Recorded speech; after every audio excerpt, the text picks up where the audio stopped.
ಬೆಂಗಳೂರು.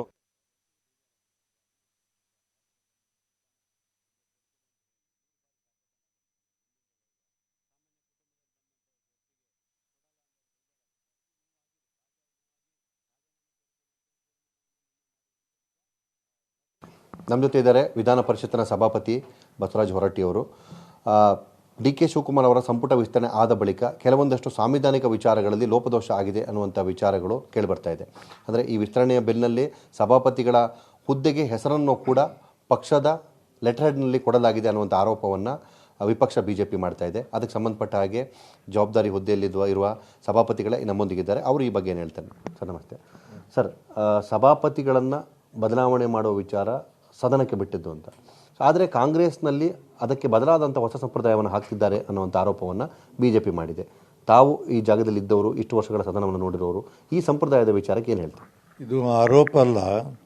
ಸಂವಿಧಾನವನ್ನು ಏನಂದ್ರೆ ಸಂವಿಧಾನವನ್ನು ನಾವು ತಿರುಚಿದಂಗೆ ಇವತ್ತು ಸ್ಪೀಕರ್ ಅವರ ನೇಮಕಾತಿ, ಸಭಾಪತಿ ನೇಮಕಾತಿ ಸದನ ಮಾಡಬೇಕು.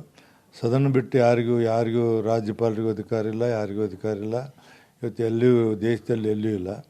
ಅದನ್ನೇನಂದ್ರೆ ಅವ್ರನ್ನ ಕೆಳಗಿಳಿಸೋದಾಗಲಿ, ಅಲ್ಲಿ ಆರಿಸಿ ಕಳಿಸೋದಾಗಲಿ ಅದು ಸದನಕ್ಕೆ ಬಿಟ್ಟು ವಿಚಾರ. ಅವ್ರದ್ದು ಯಾವುದೇ ಒಂದು ಪಕ್ಷ ಇದನ್ನು ಇಂಥವ್ರು ಆಗಬೇಕು ಅವರು ವೈಯಕ್ತಿಕ ಅದ.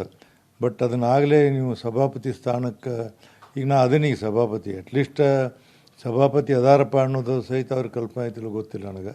ಅಸೆಂಬ್ಲಿಯಲ್ಲಿ ಖಾಲಿ ಇತ್ತು, ಅದು ಮಾತಾಡಲಿ.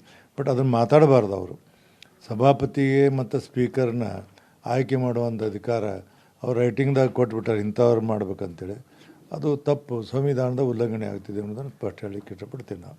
ಆದರೆ ಕಾಂಗ್ರೆಸ್ನ ನಾಯಕರು ಹೇಳುವ ಪ್ರಕಾರ ಇದು ನಮ್ಮ ಪಕ್ಷದಿಂದ ಇಂಥವರಿಗೆ ಇಂಥ ಜವಾಬ್ದಾರಿಯನ್ನು ಕೊಡಬೇಕು ಅನ್ನೋದರ ಉದ್ದೇಶವಾಗಿ ನಾವು ಹೆಸರನ್ನಷ್ಟೇ ಪ್ರಕಟ ಮಾಡಿದ್ದೇವೆ. ಈ ಹಿಂದೆ ಕೂಡ ಇಂಥ ಕೆಲವು ನಿದರ್ಶನಗಳಿವೆ. ಆಯ್ಕೆ ಪ್ರಕ್ರಿಯೆ ಸದನಕ್ಕೆ ಬಾಕಿ ಉಳಿತದೆ, ಅಧಿವೇಶನ ಸಂದರ್ಭದಲ್ಲಿ ಆ ಪ್ರಕ್ರಿಯೆ ಆಗುತ್ತೆ. ಆದರೆ ಅಭ್ಯರ್ಥಿಗಳ ಹೆಸರನ್ನು ಸೂಚಿಸುವುದನ್ನು ತಪ್ಪು ಅಂತ ಹೇಗೆ ಹೇಳಲಿಕ್ಕಾಗುತ್ತೆ ಅನ್ನುವಂಥ ಮಾತನ್ನು ಹೇಳ್ತಿದ್ದಾರೆ. ನಾನು ಅವರಿಗೆ ತಪ್ಪು ನೋಡೋಂಗಿಲ್ಲ, ಸರಿ ನೋಡೋಂಗಿಲ್ಲ. ಬಟ್ ಏನಂದ್ರೆ ಸಭಾಪತಿಯನ್ನು ಸ್ಪೀಕರ್ನ ಆರಿಸುವಂಥ ಅಧಿಕಾರ ಸದನಗಳಿಗಿರ್ತೈತಿ. ಅದನ್ನು ಅವ್ರ ಹೆಸರನ್ನು ಅವ್ರವ್ರ ಒಳಗೆ ಹೇಳ್ಕೊಳ್ಳಿ ಅವರು. ಬಟ್ ಹೊರಗಡೆ ಹಿಂಗೆ ಓಪನ್ ಆಗಿ ಲಿಸ್ಟ್ನಾಗ ಇಂಥವ್ರು ಆಗ್ಬೇಕಂತೇಳಿ ಹೇಳೋಕೆ ಅವ್ರಿಗೇನು ಅಧಿಕಾರ ಇಲ್ಲ. ಅವರು ತಮ್ಮ ಪಕ್ಷದೊಳಗೆ ಹೇಳ್ಕೊಳ್ಳೋ ಅಲ್ಲೇ ಇವ್ರ ಕ್ಯಾಂಡಿಡೇಟ್. ಬಟ್ ಮಾಧ್ಯಮಕ್ಕೆ ಮತ್ತು ಮಂತ್ರಿಗಳಿಗೂ ಲಿಸ್ಟ್ನಾಗ ಇದನ್ನು ಬಿಡುಗಡೆ ಮಾಡಿದ್ದು ತಪ್ಪದು. ಯಾಕಂದ್ರೆ ಸದನದ ಘನತೆ ಗೌರವವನ್ನು ಉಳಿಸ್ಬೇಕಾದದ್ದು ಎಲ್ಲರ ಕರ್ತವ್ಯ. ಅದಕ್ಕೆ ಅದು ಸಂವಿಧಾನದಲ್ಲಿರುವಂಥ ಏನು ಪ್ರಕ್ರಿಯೆ ಇಲ್ಲ, ಅವ್ರ ಕೈಯಲ್ಲಿ ತಗೊಳಕ್ಕೆ ಬರೋಂಗಿಲ್ಲ. ವಿಶ್ವ ದಾಖಲೆ ಹೊಂದಿದಂತಹ ಜವಾಬ್ದಾರಿಯನ್ನು ನಿರ್ವಹಿಸ್ತಿರೋರು ತಾವು. ಇದರ ಸಂಬಂಧಪಟ್ಟ ಹಾಗೆ ಮುಖ್ಯಮಂತ್ರಿಗಳಾಗಲಿ ಅಥವಾ ಕಾಂಗ್ರೆಸ್ಸಿನ ಪ್ರಮುಖರು ತಮ್ಮ ಜೊತೆ ಮಾತುಕತೆ ಏನಾದರೂ ಮಾಡಿದರು? ನನ್ನ ಕೂಡ ಯಾರೂ ಮಾತಾಡಿಲ್ಲ.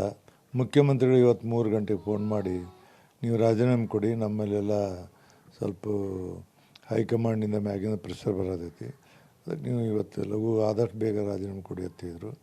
ಆಯ್ತು, ನಮ್ಮ ಜನಗಳು ಮಾತಾಡಿ ನಾನು ನಿಮ್ಮ ತೀರ್ಮಾನ ಹೇಳ್ತೀನಿ ಅಂತ ಹೇಳಿದ್ದೀನಿ ಅವ್ರಿಗೆ. ಅಂದರೆ ಮುಖ್ಯಮಂತ್ರಿಗಳ ಈ ಮಾತಿನ ವಿಚಾರವಾಗಿ ತಾವೇನು ಹೇಳ್ತೀರಾ? ಅಂದರೆ ಎಲ್ಲ ಪಕ್ಷಗಳಲ್ಲೂ ಯಾವುದೇ ವಿವಾದ ಇಲ್ಲದೆ ಅಜಾತಶತ್ರು ಅಂತ ಗುರುತಿಸ್ಕೊಂಡಿರೋರು ತಾವು, ತಮಗೆ ಇಂಥ ಮಾತನ್ನು ಕೇಳಿದಂಥ ಸಂದರ್ಭದಲ್ಲಿ ಕೇಳಿದಾಗ ನೋವಾಗ್ತಿದೆ ರೀ. ಮತ್ತೇನೀಗ ಯಾವುದೋ ಒಂದು ಇರಲಿ, ಮನಸ್ಸಿಗೆ ಏನಂದ್ರೆ ನೋವಾಗ್ತಿದೆ.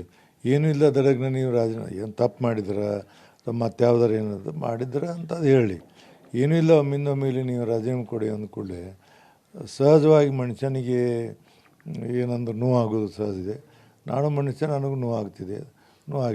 ಏನು ಮಾಡೋಕ್ಕಾಗೋದಿಲ್ಲ, ಅವ್ರ ಅಧಿಕಾರ ಐತಿ. ಯಾರೂ ಸಭಾಪತಿಗೆ ನಿರ್ದೇಶನ ಕೊಡುವಂಥ ಅಧಿಕಾರ ಯಾರಿಗೂ ಇಲ್ಲ. ಸಭಾಪತಿ ಅಂದ್ರೆ ಈ ಗವರ್ನರ್ ಪ್ರೋಟೋಕಾಲ ಫಸ್ಟ್, 2ನೇ ಸಭಾಪತಿ. ಹಿಂಗಿದ್ದಾಗ ಅವ್ರಿಗೆ ನಿರ್ದೇಶನ ಕೊಡೋದಾಗಲಿ ಹೇಳೋದಾಗಲಿ ಅದು ಸಾಂಪ್ರದಾಯಿಕ, ಇದು ಒಳ್ಳೆಯದಲ್ಲ ಅಂತ ಇಷ್ಟ ನಂದು. ತಾವು ಮುಖ್ಯಮಂತ್ರಿಗಳ ಹೇಳಿಕೆ ವಿಚಾರದ ಬಳಿಕ ಏನಾದರೂ ನಿರ್ಧಾರವನ್ನು ಮಾಡಿದ್ದೀರಾ? ತಮ್ಮ ಸ್ಥಾನ ತೊರೆಯುವುದರ ಬಗ್ಗೆ ಏನಾದರೂ ಯೋಚನೆ ಮಾಡಿದ್ದೀರೋ ಅಥವಾ ಸಾಂವಿಧಾನಿಕವಾಗಿ ಮುಂದುವರಿಯುವಂಥ ಯೋಚನೆ ಇದೆಯಾ ಸರ್? ಈಗ ನಾನು ನಮ್ಮ ಜನರುಗಳ್ನ ಮಾತಾಡಿದ್ದೀನಿ. ಮತ್ತು ಈಗ ಇಲ್ಲಿವರೆಗೆ ನಮಗೆ 3-4 ವರ್ಷದಿಂದ ಸದನದಲ್ಲಿ ಎಲ್ಲರೂ ನನಗೆ ಬೇಷರತ್ತಾಗಿ ಬೆಂಬಲನ ಕೊಟ್ಟಾರ. ಅಟ್ಲೀಸ್ಟ್ ನಾನು ಹೋಗೋ ಮುಂದೆ ಈಗ ಅವರು ನನ್ನ ತೆಗಿತಾರೆ ಅನ್ನೋದು ಗೊತ್ತೈತೆ ನನಗೆ. ಹೋಗೋ ಮುಂದೆ ನಾನು ಸದನದಲ್ಲಿ ಒಂದು ನಿವ್ಸ್ ಕುಂತು ಅವ್ರಿಗೆಲ್ಲರಿಗೂ ಕೃತಜ್ಞತೆ ಹೇಳಿ ನಿರ್ಗಮನ ಮಾಡ್ಬೇಕಂತ ತೀರ್ಮಾನ ಮಾಡೀನಿ. ಆ ಥರ ಮಾಡ್ತೀನಿ. ಈ ಸರ್ಕಾರ ಮುಖ್ಯಮಂತ್ರಿಗಳಿಗೆ ತಾವು ಕೊನೆಯದಾಗಿ ಏನು ಹೇಳಕ್ಕೆ ಬಯಸ್ತೀರಾ?